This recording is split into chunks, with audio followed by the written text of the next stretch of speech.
Si Jay po ang kaklase ko ng first year. Tapos ngayon, magkaiba na kayo ng school? Same school po kami, magkaiba lang ng section. Okay. Pero nagkakasama po kami sa swimming class.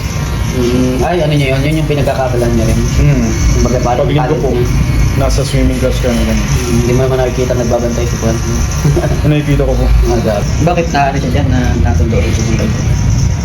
Sinusundo na si Joey dito. May ano po, may mga time na nakikita ko. Ay, nag-date yata yung dalawa. Sabi ni Kuya Alvin.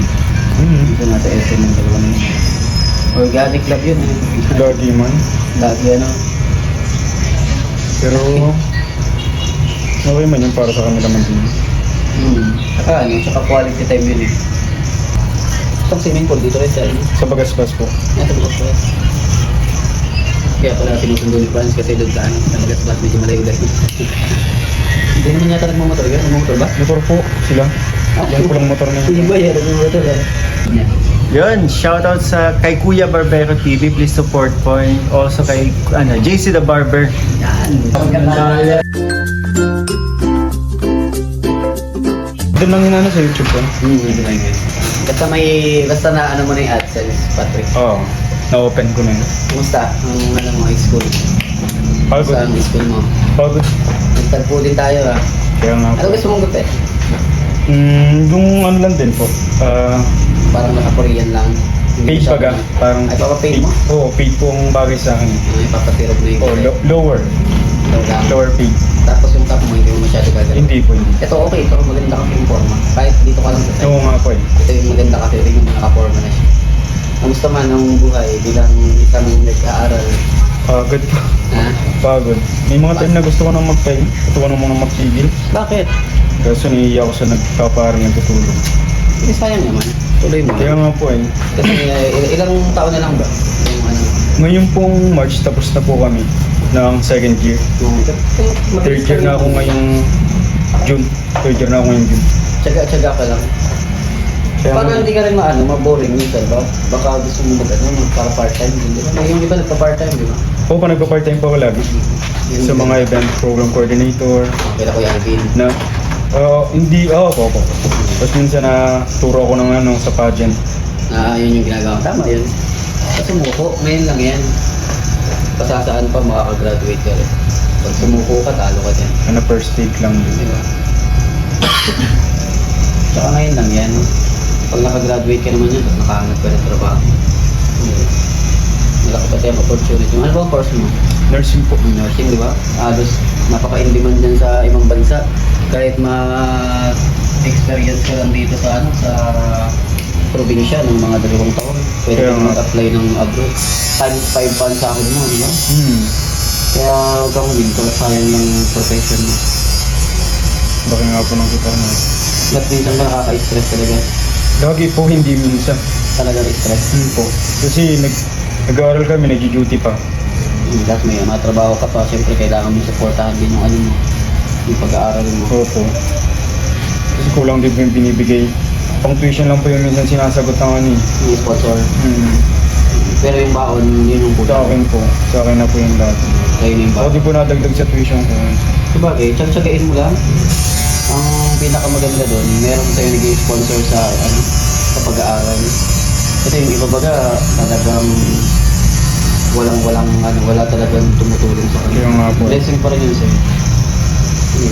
Kaya nga Malay mo, meron naman sa'yo mag-sponsor sa amin. Kahit pambaon. Nalangan. Malaking bagay yun. Okay man na din po ako dun kasi tutulungan ako sa tuition ko. Yung may mag-sponsor ng situation mo, malaking bagay na yun. Kaya nga. Kumbaga, malaki na yung pasasalamat mo doon. Blessing na yun. Kanino ba kinukuha ka no? Ang tuition mo, ang allowance sa tuition? Sa'yo na mismo? Allowance po. Paano mo nakukuha? Nagtatrabaho pong program coordinator. Hindi, ibig sabihin yung sponsor yun sa tuition. Minsan ko pinapadala kay Dr. Love ganun. Kila Doc Lab, doon dumadaan. Opo. Minsan man na-direct na pag ano talaga, big, kailangan na talaga. Na-direct na talaga. Ikaw na mismo nagsasabi. Opo. Ang mahal yata ng tuition ng nursing eh. Opo. Lalo na pagka nag-OJT ka na, yung Nag-duty na po kami simula buong second year, buong taon ako nag-duty. I mean yung yung pinaka talaga baga, yung parang magpa-practicing ka sa Manila, Di ba yung gagastos ka ng parang? Sa mental hospital po. Oo, yung mga ganun. Third year po yun, magastos po talaga lalo ang third year. Diba, nasa 70,000 yata yun. Kulang-kulang sa Opo. taas. Diba? Yun yung ano, yun yung mabigat. Kaya nga po eh. Kaya nga, iniisip ko kung paano kung hindi na kaya ng sponsor. Pag hindi na kaya. Opo. Meron palagi yung tutulong yun sa'yo. Basta, ano, basta naipapakita mo talaga worth it din yung ginagawa. Kasi pagka nakikita naman ng mga tumutulong sa'yo na nagsisikap ka din, mas gaganahan sa'yo yung tumulong. Meron yan, hindi mo ako. May iba nangangako lang po ng tulong ito. Tapos hindi naman. Hindi na nakaparamdam. Mahirap na maasahan din yung ganun. Pag Kaya po pumasok yung- ka kasi dun, masakit lang eh. Kaya nga hindi ako nagtitiwala eh. Tama lang. Pag nasabi sila, okay po. Okay Hanggang lang. okay lang ako. Mabuti pa magtrabaho ka na lang rin talaga, Mm. no? Tapos kasabay na nag-aaral ka. Pero yung tumutulong sa'yo ngayon, talagang ano, Opo, consistent naman po. consistent talaga. Mabait ano. Hmm. Ah, Marami pa kaming tinutulungan niya eh. marami kayo? Hmm. Ibig sabihin hindi lang ikaw, Opo. Kaya ang kaya niya lang sagutin yung ano ko lang. yung tuition mo lang. Hmm. Mabait. Blessing pa rin yan, kahit pa paano. Kasi sa dami baga ng nag-aaral, wala namang pang tuition. Yung iba nga gusto mag-aral, wala namang nagpapaaral. Hmm. Nasa in-demand nga akong course eh, kaya tuwa man ako. Kaya huwag kang ihinto, yan ang in-demand na course yan. Pagka-graduate mo yan, konting experience lang yan.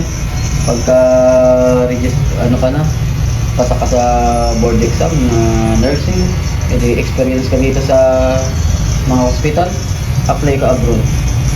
Diba? Dapat, hindi man na dapat akong magna-nurse eh. Bakit? Nakapasa po ako sa CN kasi civil engineering. Uy, mas mahirap yun. Yun nga po, naging po ako ng guide sa kaibigan kong civil engineering. Sabi to kung hindi daw ako maalam sa math, kung hindi ko daw talaga gusto ang math, wag na daw ako mag-engineering. Oo. Sobrang hirap. Sobrang hirap ng engineering. Kasi may mga nagsi 7 years daw, 8 years. Kaya hindi mo nagano ka marunong. Ano ba kayo magkakapatid? 11 po. Dami. Grabe. Grabe yan. Marami ka yan. Ha? Ang hirap nun. Paano mo ipapaaralin yung ano, yung... Ilang kayo magkapatid? Kaya Grabe nga yan. po. Dami. Hindi mo alam kung sino uunahin mong paaralin. Automatic, may hihinto at may hihinto. Kaya Kaya nga- wala gumawa ka na lang ng paraan. Para hindi po maging pagbigat. Tsaka gusto ko din kasi mag-grow. Sa sarili mong paano. Maganda kasi yung independent ka. Yung para bang hindi ka umaasa sa tulong ng iba. Iniisip ko kasi kailan ako ihiwalay pag mahina na sila, gano'n. Ba't ilan taon na ba si parents mo? Hindi pa naman po sila katandaan. Pero ibig sabihin, sa dami kasi mo magkakapatid, Opo, yun din po hindi iniisip. kakayanin kung pag-aaralin ka pa ng nursing. Eh, kahit na sabihin natin libre yung school sa college, eh, baka yung mga allowances mo hindi na kayanin, di ba? Opo.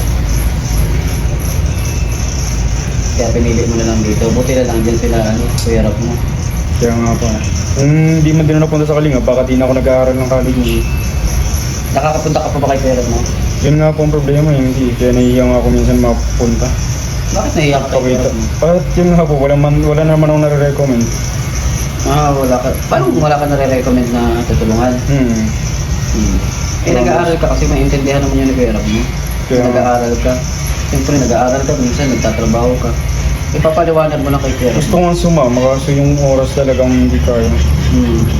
May intindihan naman yun ni Rob at alam naman ni Rob, siyempre pag college student bagay, alam niya yun, pinagdaanan niya yung pagiging college student. Si Jay po ang kaklase ko ng first year. Tapos ngayon, magkaiba na kayo ng school. Same school po kami, magkaiba lang ng section. Okay. Hindi Pero ba- nagkakasama po kami sa swimming class. Ay, ano niyo yun? Yun yung pinagkakabalan niya rin. Kumbaga, parang Pag linggo talent po, niya. nasa swimming class kami. Hindi mo naman nakikita nagbabantay si Juan. Kung nakikita ko po, Grabe, nakikita mo. kabantay. Bantay. Siya nagatid. Nasa nag-ahatid, di ba eh? Ito talaga si si Kuya Fran. Dito kayo napapagupit yun? Si Franz. Naloko ko nga minsan. No, nasa ng nasa ng honey mo. Bait si Tito na eh. Ano nga pala, same na nga pala kay Lidyo yan. Nakalaban ko yan si Franz, Pa, Mr. Diet. Miss ko dahil sa ano. Nagkalaba kami niya ng 2024.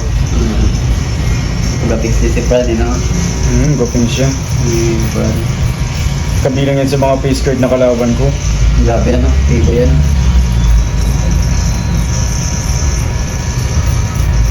Kala ko nga ano si Fran, nursing din. Bagay nga kay France din ang magano. Bagay ang course ng nursing sa kanya sa itsura niya. Maputi ay. Maputi. Kaso, ang hirap kasi pag nag-shift ka pa. Another year na naman. Kaya naman ni France ang tuition, mayaman lang sila. May kaya naman yata yung pamilya. Kaya gaganon-ganon lang si Fran. Humble pati. Tahimik lang yan eh. Bakit na siya dyan na natundo rin si Joey? Sinusundo na si Joey. May may mga time na nakikita ko. Ay, nag-date yata yung dalawa. Ito ni Kuya Alvin. Dito nga sa SM ng dalawa na yun. Organic love yun eh. Lagi man. Lagi ano. Pero, okay man yun para sa kanila maging. Saka quality time yun eh. Siyempre, minsan kasi hindi naman palaging vlog. Galing nga ng dalawa na yun. Organic na organic. Isang swimming pool dito rin sa inyo. Sa Bagasbas po. Ito bukas pa. Kaya pala sinusundo ni Franz kasi doon sa ano, sa Nagasbas medyo malayo-layo. Hindi naman yata nagmamotor. Nagmamotor ba? Motor po sila. Yan po lang motor na Hindi yun. ba yan? Nagmamotor ah. Angas nga pang Sino nagmamotor? si France po. So Franz, hindi ba si Benny nag-drive? Hindi pa po yun. Yung motor ni Fran ang ginagamit niya yung mga malaki yung mataas. Grabe yan ah. Si Benny Franz eh. Kala ko si Joey ang nagmamotor. Si Franz pala talaga ang susunod. Interview mo si Franz?